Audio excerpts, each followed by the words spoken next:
প্রায় ৭০টি চলচ্চিত্রের নায়ক চরিত্রে অভিনয় করা তামিল চলচ্চিত্রের বিজয় প্রথমবার নির্বাচনে অংশ নিয়েই সরকার গঠনের দিকে এগোচ্ছেন। তার গড়া দল তামিলাগা ভেত্রি কাজাগাম অর্থাৎ টিভিকে ১৬০টি আসন পেয়ে তামিলনাড়ু বিধানসভায় একক বৃহত্তম শক্তি হিসেবে উঠে এসেছে।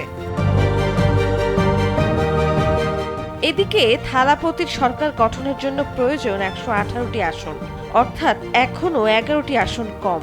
এদিক দিয়ে সরকার গঠনের দৌড়ে এগিয়ে আছেন অভিনেতা রাজনীতিবিদ থালাপতি। ২৩৪ সদস্যের বিধানসভায় দ্বিতীয় স্থানে রয়েছে দ্রাবিড় মুন্নেত্র কাঝগম অর্থাৎ ডিএমকে, যারা পেয়েছে ৬০টি আসন। নির্বাচনে এককভাবে লড়াই করার সিদ্ধান্ত নিয়ে চমক দেখিয়েছেন বিজয়। বিশেষ করে চেন্নাইয়ের মতো ডিএমকে শক্ত ঘাঁটিতেও ১৬টির মধ্যে ১৪টি আসন জিতে তার দল নিজেদের শক্ত অবস্থান জানান দিয়েছে। তবে সরকার গঠন এখন নির্ভর করছে জোটের সমীকরণের উপর।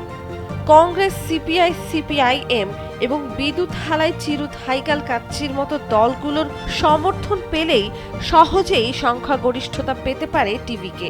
অতীতে সংখ্যালঘু সরকার টিকিয়ে রাখার নজির থাকায় সেই পথও খোলা রয়েছে বলে মনে করছেন দলটির নেতারা।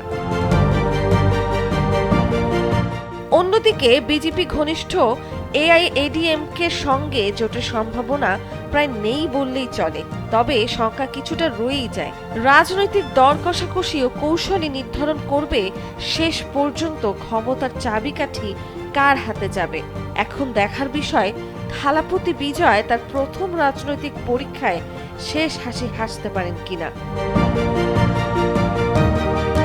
নন্দিনী আহসান, সময়ের আলো।